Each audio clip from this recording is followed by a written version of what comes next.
आपके लिए एक नया चैप्टर लेकर आए हैं, मेकिंग ऑफ इंडियन कॉन्स्टिट्यूशन या भारतीय संविधान का निर्माण।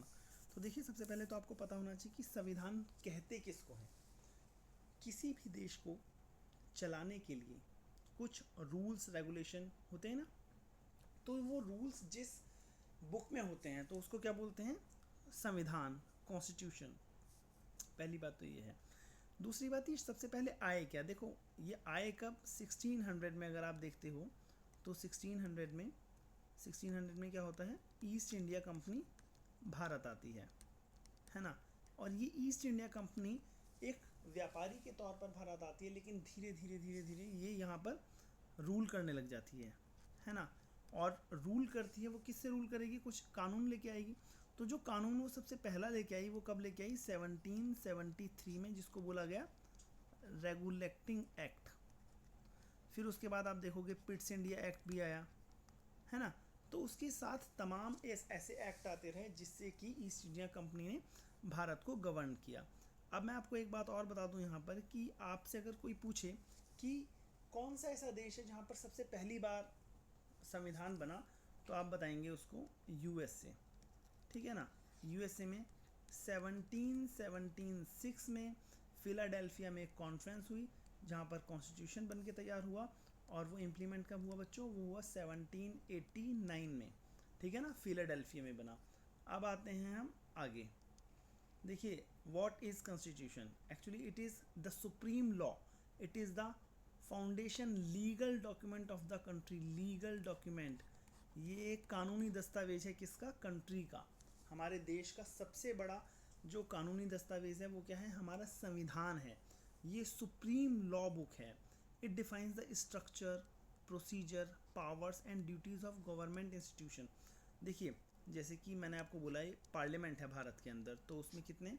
3 ऑर्गन्स हैं पार्लियामेंट में। एक प्रेसिडेंट है, लोअर हाउस है, अपर हाउस है। तो ये क्या है? ये एक तरह से स्ट्रक्चर है। प्रोसीजर क्या है? कानून कैसे बनता है पार्लियामेंट में, तो उसको क्या बोलेंगे? प्रोसीजर बोलेंगे। पावर्स क्या है? जैसे कि प्रेसिडेंट के पास पावर क्या है। तो इसी तरह से जितनी भी दूसरी संस्थाएं जो संविधान में हैं, तो उनकी भी स्ट्रक्चर को डिफाइन कर रखा है, प्रोसीजर को, पावर्स को, और उनके कर्तव्य को बताया हुआ है। साथ साथ उनकी सीमाओं को भी बताया गया है, उनकी लिमिटेशंस क्या हैं। ठीक है ना। तो संविधान ये सब कुछ काम करता है। It balance the powers of the state with the fundamental rights and duties of the citizen. ये लोगों के फंडामेंटल राइट्स और उनके जो ड्यूटीज़ हैं उनको भी बताता है। अब एक क्वेश्चन आता है बच्चों कि देखिए, ये है कि कॉन्सेप्ट ऑफ कॉन्स्टिट्यूशनल गवर्नमेंट में अगर आपसे पूछूं कि संवैधानिक शासन क्या है या कॉन्स्टिट्यूशनल गवर्नेंस क्या है, तो बहुत ज़्यादा बच्चे, मुझे ऐसा लगता है कि क्लास में भी मैं पूछता हूँ तो कहते हैं कि सर संविधान के अनुसार शासन संवैधानिक शासन है। लेकिन बच्चों ऐसा नहीं है। ये जो एक वर्ड लिखा है ना मैंने, ये लिमिटेड गवर्नेंस, ये जो भी सीमित शासन है ना, सीमित शासन, वही क्या है? वही संवैधानिक शासन है। मतलब लिमिट्स होनी चाहिए। A constitutional government means a government whose power is limited by law. Power is limited by law. कानून के द्वारा उन शक्तियों पर सीमा होनी चाहिए एक। तो आप देख लीजिए, चाहे आपका सुप्रीम कोर्ट हो, है ना, चाहे आपकी पार्लियामेंट हो या कोई दूसरा भी हो, चाहे आपका प्राइम मिनिस्टर ही क्यों ना हो, सबके पास कोई ना कोई लिमिट है। ऐसा कोई नहीं है जिसको हमने इतनी ज़्यादा शक्ति दे दी हो जिस पर कोई नहीं है। जैसे अगर आप देखते हैं प्रेसिडेंट के ऊपर, प्रेसिडेंट को हटाने के लिए भी इम्पीचमेंट लाया जाता है। ठीक है ना। अगर आप देखेंगे सुप्रीम कोर्ट के लिए, तो ऐसा कोई भी इंस्टीट्यूशन संविधान में नहीं हो सकता जिसके ऊपर हमने लिमिट ना लगाई हो। और अगर ऐसा कुछ है तो आप सीधा समझ जाइएगा कि वो संवैधानिक शासन नहीं है। ठीक है ना। आगे आते हैं की प्रिंसिपल की। कॉन्स्टिट्यूशनल गवर्नमेंट करता क्या? It prevents the arbitrary use of power. ये शक्तियों के दुरुपयोग को रोकता है। It insures the rule of law. ये कानून के शासन को स्थापित करता है। और ये इंश्योर क्या करता है कि जो शासन जो होगा वो कैसे होगा? वो होगा रूल ऑफ लॉ से होगा। जैसे मैं इसका एग्जांपल आपको दे देता हूँ साथ ही साथ। रूल ऑफ लॉ, देखिए इंडियन कॉन्स्टिट्यूशन का अगर आप आर्टिकल 14 देखते हैं ना, तो उसमें एक है, यहाँ पर क्या है?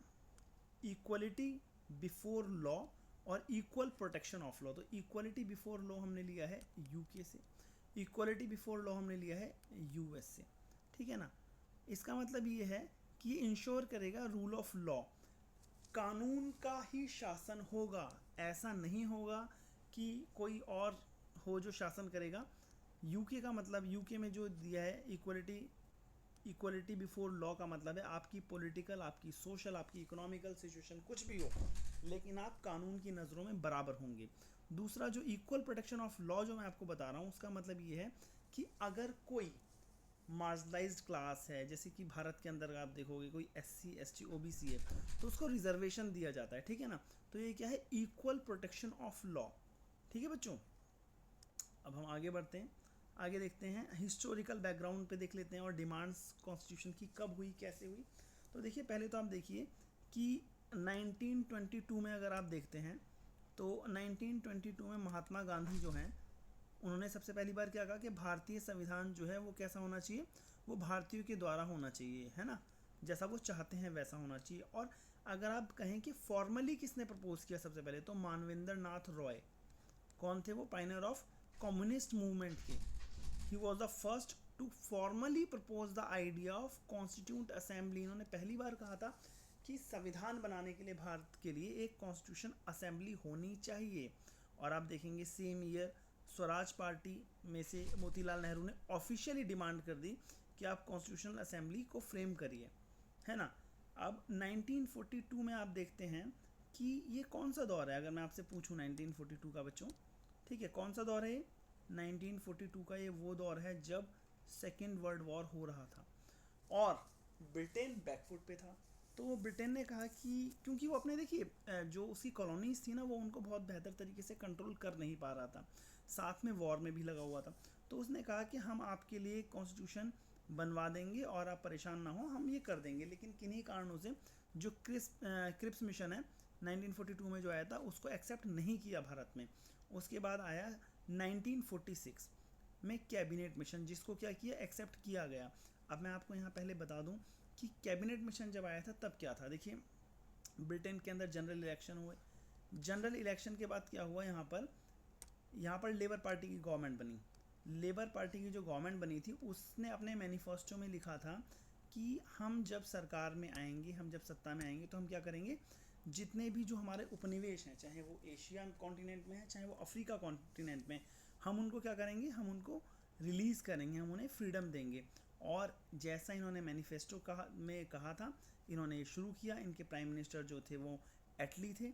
एटली ने कहा कि हाँ ठीक है, अब जो भी हमारे उपनिवेश हैं हम उनको फ्रीडम देंगे। क्योंकि देखिए लेबर पार्टी, हर पार्टी अपने एक विचारधारा पर होती है, एक आइडियोलॉजी पे होती है। तो जो लेबर पार्टी थी ना, वो लेबर पार्टी किस पर थी, लेबर पार्टी थी मार्जिनलाइज्ड के साथ, वो कहीं ना कहीं थोड़ा सा लेफ़्ट की तरफ टिल्ट थी, ठीक है ना। वो उन गरीब, पिछड़े, दबे, जिनके अधिकार छीने गए, वो उनकी बात करती थी। तो 1946 में कैबिनेट मिशन आया और उस कैबिनेट मिशन में क्या हुआ, उस कैबिनेट मिशन के थ्रू हमारा संविधान के लिए एक बनाया गया। अब देखिए the architect of constitution BR Ambedkar, आपके पास, आपको पता ही होगा वैसे, father of the Indian constitution, recognise as the chief architecture of the document, ठीक है ना। तो भारत के संविधान का शिल्पी किसे कहा गया है, डॉक्टर BR अम्बेडकर को। He served as the chairman of the drafting committee, ठीक है ना। हालांकि मेंबर्स उसमें और भी थे, लेकिन सबसे जो महत्वपूर्ण जो काम था वो इन्होंने ही किया था, ठीक है ना। डॉक्टर BR अम्बेडकर ने, सबसे बड़ी बात यह है कि इन्होंने सबके लिए किया था। आप चाहे वीमेंस को, आजकल BR अम्बेडकर को एक दलितों का नेता समझा जाता है, लेकिन उन्होंने वीमेंस के लिए, SC ST OBC मार्जिनलाइज जितने भी लोग थे सबके लिए काम किया। और एक ऐसे नेता रहे जो सदियों में पैदा होते हैं। अब बात करेंगे ड्यूरेशन ऑफ द टास्क। देखिए the timeline, it took, constitution took exactly 2 years 11 months and 18 days complete the constitution. देखिए कहा जाता है कि जब हमारा संविधान सभा जो थी वो, क्योंकि 1946 के अंदर क्या हुआ था, 16 दिसंबर को मोहम्मद अली जिन्ना ने डायरेक्ट एक्शन की बात कही थी। डायरेक्ट एक्शन में ये था कि वो सांप्रदायिक इतने ज़्यादा हो गए थे कि उन्होंने कहा था कि हिंदू और हिंदुओं की प्रॉपर्टी जहाँ पर भी मिले उन्हें लूटो उनकी। तो क्या हुआ था कि दंगे फैल गए थे, इन्होंने यहाँ दंगे शुरू कर दिए, फिर यहाँ से भी प्रतिकार हुआ, तो हिंदू मुस्लिम दंगे हो गए। उस स्थिति के अंदर ना बहुत ज़्यादा आसान था नहीं कि हम डायरेक्ट इलेक्शन करवा लेते हैं कॉन्स्टिट्यूशन असेंबली के लिए। तो हमने क्या किया, हमने इनडायरेक्ट जो प्रोविजंस थे वहाँ से लिया, और 10 लाख पॉपुलेशन पर अगर आप देखते हैं तो एक सीट थी, ठीक है ना, पार्लियामेंट की एक सीट, जो कॉन्स्टिट्यूशन असेंबली की जो एक सीट थी वो कितनी पॉपुलेशन के ऊपर थी, 10 लाख पॉपुलेशन पे थी, ठीक है ना। तो उस टाइम ऐसा था नहीं, क्योंकि दंगे हो रहे थे, राइट्स हो रहे थे, तो हम डायरेक्ट इलेक्शन करवा नहीं सकते थे। उसके बाद भी जो कॉन्स्टिट्यूशन असेंबली में पहुंचे हुए लोग थे वो चाहते थे कि एक ऐसा संविधान बने जो ऐसा फील ना दे कि ये जनता का संविधान नहीं है, ये ऐसा संविधान नहीं है जिसके अंदर हमारी आवाज़ है।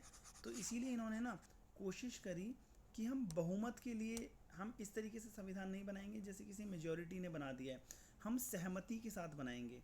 कहने का मतलब क्या है कि अगर आपको कोई परेशानी है जिस भी मेंबर को, तो आप हम डिबेट कर सकते हैं, और लंबी डिबेट करते हैं।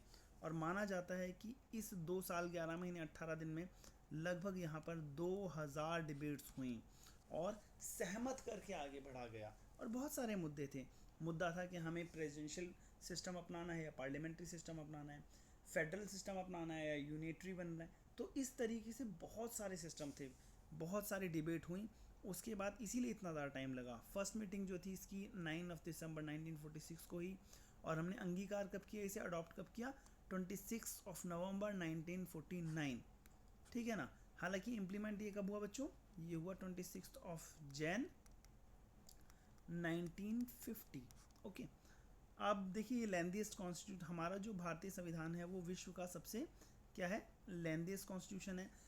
ये रिजिड और फ्लेक्सिबल के बीच में कहीं ना कहीं एक मिक्सचर है, ठीक है ना।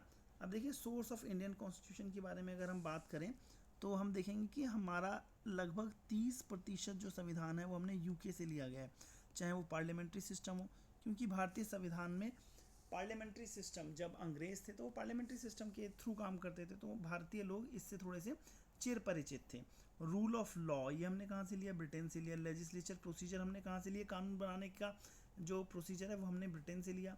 सिंगल सिटीजनशिप हमने कहाँ से ली बच्चों, ब्रिटेन से ली। अगर आप देखते हैं अमेरिका से हमने क्या लिया, फंडामेंटल राइट्स लिए जो हमारे पार्ट 3 में है कॉन्स्टिट्यूशन में।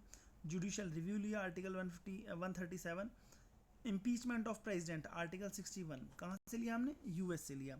आयरलैंड से आप देखते हैं हमने डीपीएस लिया, directive principle of state. Indian constitution का पार्ट 4 है ये, ठीक है ना। इसके बाद आप देखते हैं कनाडा से हमने क्या लिया बच्चों, कनाडा से हमने फेडरल सिस्टम लिया, फेडरल स्ट्रक्चर जो भारत का है हमने कनाडा से लिया। ऑस्ट्रेलिया से हमने कॉन्करेंट लिस्ट ली जिसे संवर्ती सूची भी कहते हैं। जर्मनी से हमने इमरजेंसी प्रोविजंस लिए, जैसे इमरजेंसी प्रोविजंस में आर्टिकल 352, 356 और 360 हैं। उसके साथ साथ फ्रांस से हमने लिबर्टी, इक्वलिटी, ये सब कुछ लिया, ठीक है ना। बहुत सारे लोगों ने माना कि भारत का संविधान तो उधार का संविधान है और ऐसा है वैसा है, लेकिन देखिए हमारे देश में जितनी डाइवर्सिटी है, चाहे वो आप रिलीजन के बेस पे देख लीजिए, है ना, चाहे आप कास्ट बेस पे देख लीजिए, चाहे आप लिंग्विस्टिक बेस पे देख लीजिए, इतनी ज़्यादा डाइवर्सिटी को यूनाइट रखना, ठीक है। तो यूनाइट रखने के लिए हमने ये सब कुछ किया, हमारे देश के लिए जो बेहतर लगा वो हमने हर देश के संविधान से हमने लिया, ठीक है ना।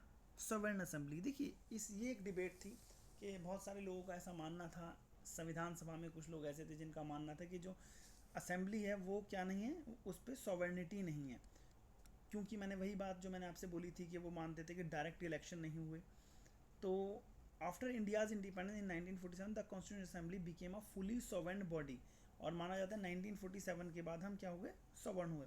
देखिए बहुत सारे लोगों में से जयप्रकाश नारायण जैसे भी लोग थे जिन्होंने कहा कि ये वो तो भैया नहीं है ये ड्राफ्ट कॉन्स्टिट्यूशन का जो हमें डॉक्टर कह रहा हूँ, I am sorry, Jawaharlal Nehru ने हमें दिखाया था, ये वो नहीं है।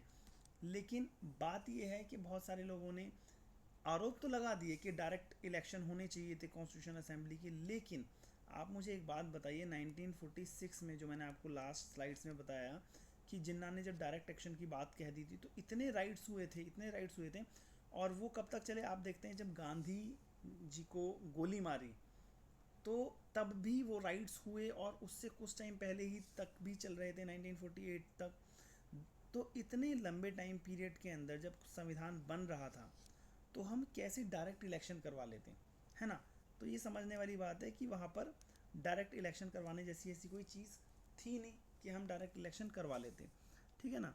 तो ये था आपका इंडियन कॉन्स्टिट्यूशन का चैप्टर। अगले चैप्टर में मैं आपसे, अच्छा इसमें एक बात और मैं आपको बता दूं कि इसके जो नोट्स होंगे वो हम टेलीग्राम पे डाल देंगे, ठीक है ना, और इस चैनल पर भी बहुत जल्दी लिंक जनरेट करके डाल देंगे। लेकिन अभी जो हम आपको नोट्स देंगे ना इसके पूरी तरह से, वो हम देंगे टेलीग्राम चैनल पे डाल देंगे, ठीक है ना।